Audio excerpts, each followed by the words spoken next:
I'm Gwen. Welcome to our crib. I'm staying here with my husband and our fur kid, Shelby. Hello! I will describe our home design style as mid-century modern with a Peranakan twist. We would love to have a balcony, but our unit didn't have one. We designed an indoor balcony instead.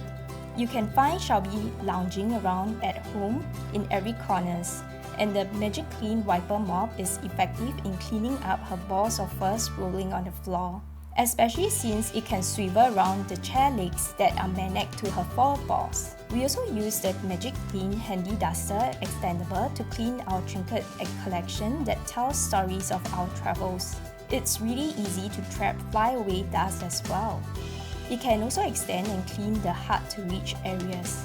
We wanted our kitchen to be easy to maintain, so we opted for sintered stone and an induction stove, so it's easy to wipe down with Magiclean Kitchen Cleaner.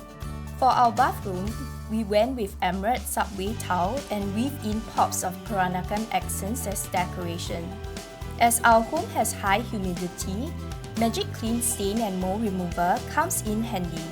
All we need to do is spray and rinse away with water. Overall, it was an enjoyable renovation experience, and even after living in here for more than a year, we have no renovation regrets at all. We try to keep our home neat and tidy, and it has been a breeze with Magiclean.